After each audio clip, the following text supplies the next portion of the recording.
cara saya memberantas korupsi di Indonesia.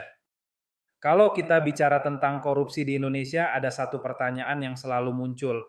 Kenapa kasus korupsi terus terjadi meskipun sistem sudah semakin banyak, kita punya regulasi lembaga pengawas sistem audit, bahkan penegakan hukum, tapi tetap saja kasus terus muncul. Dan mungkin masalahnya bukan karena kita kekurangan sistem, tapi karena sistem yang ada belum mampu melihat pola secara utuh. Masalah utama, fragmentasi sistem.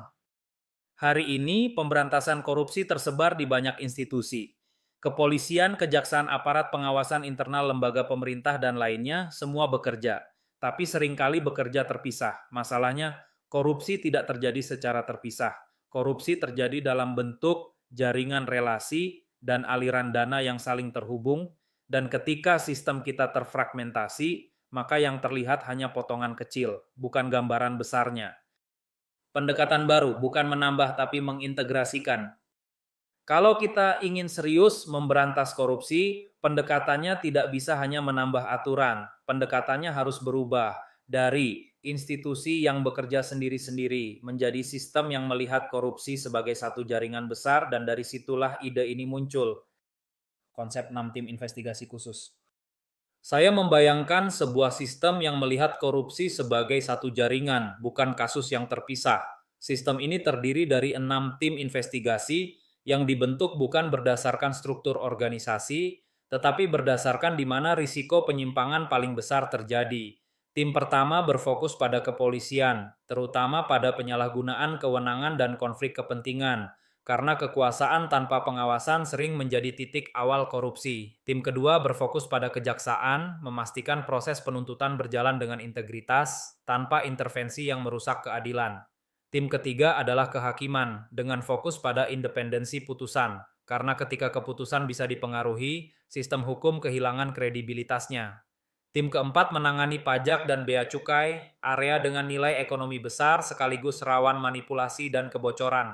Tim kelima berfokus pada kementerian dan lembaga, terutama dalam pengadaan dan penggunaan anggaran, di mana banyak risiko tersembunyi di balik prosedur. Dan tim terakhir adalah pemerintah daerah, di mana kewenangan besar sering tidak diimbangi dengan pengawasan yang kuat. Kenapa dibagi seperti ini? Pembagian ini bukan kebetulan, ini berdasarkan satu prinsip sederhana. Korupsi cenderung muncul di titik di mana ada kekuasaan uang dan diskresi.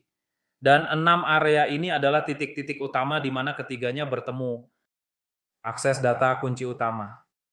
Semua tim ini tidak akan efektif tanpa satu hal, akses penuh ke data. Bukan hanya data administratif, tetapi juga data keuangan, data transaksi, data lintas lembaga. Karena tanpa data yang terintegrasi, investigasi hanya akan melihat permukaan.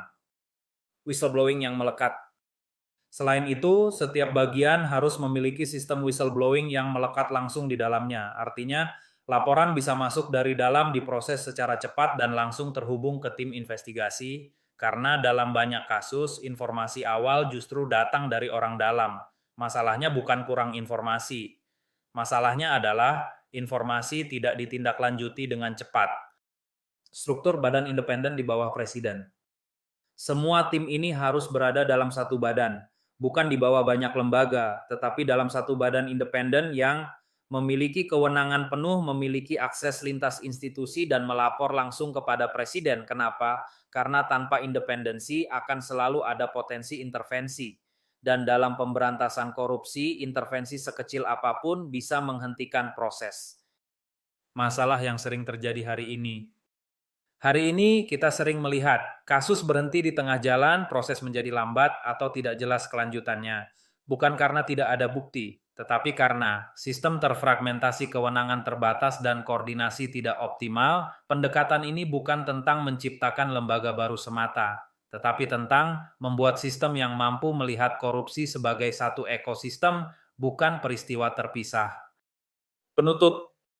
Jadi kalau kita ingin benar-benar memberantas korupsi, pertanyaannya bukan hanya siapa yang salah, tetapi apakah sistem kita sudah mampu melihat keseluruhan masalah? Karena selama kita hanya melihat potongan kecil, kita akan terus tertinggal dari pola yang sebenarnya terjadi.